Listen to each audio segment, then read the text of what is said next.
প্রথমে বাংলাদেশ, তারপর ইন্দোনেশিয়া আর এখন নেপাল। দক্ষিণ এশিয়ার তরুণদের নেতৃত্বে শুরু হওয়া ধারাবাহিক সরকার বিরোধী আন্দোলনে এবার কেঁপে উঠল হিমালয়ের দেশ নেপাল।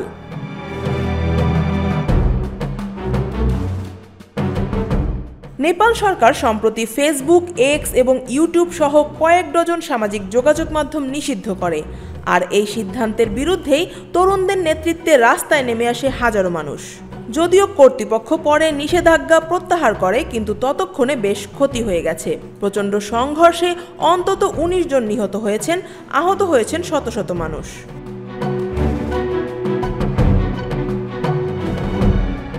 তবে নেপালের ক্ষোভ শুধু সামাজিক যোগাযোগ মাধ্যম নিয়ে নয়, বিক্ষোভকারীদের দাবি ব্যাপক দুর্নীতি আর সীমিত অর্থনৈতিক সুযোগ সুবিধার কারণেই দেশে এই অস্থিরতা তৈরি হয়েছে। এর আগে মাত্র কয়েকদিন আগেই ইন্দোনেশিয়া শুরু হয়েছিল বিক্ষোভ। জাকার্তায় আইন প্রণেতাদের জন্য $৩,০০০ আবাসন ভাতা থেকে শুরু হওয়া সেই আন্দোলনও শেষ পর্যন্ত রূপ নেয় দুর্নীতি ও দায়মুক্তির বিরুদ্ধে বৃহত্তর জনবিক্ষোভে।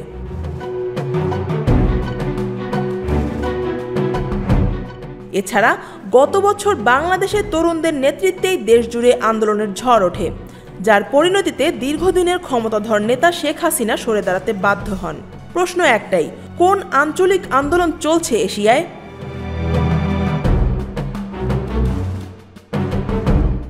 তিনটি দেশেই আন্দোলনের সামনের সারিতে ছিলেন তরুণরা, যারা অর্থনৈতিকভাবে হতাশ এবং দুর্নীতি ও অভিজাতদের সুযোগ সুবিধার ওপর ক্ষুব্ধ।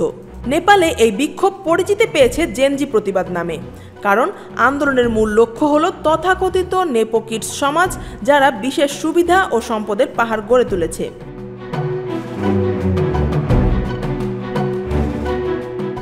আসলে সহিংস আন্দোলনের ইতিহাস নেপালের জন্য নতুন নয়, কারণ ১ দশক ধরে চলা মাওবাদী বিদ্রোহের শিকার হয়েছে দেশটি। ওই বিদ্রোহে ১৭,০০০-এরও বেশি লোক নিহত হয় এবং ২০০৮ সালে রাজতন্ত্রের বিলুপ্তি ঘটে।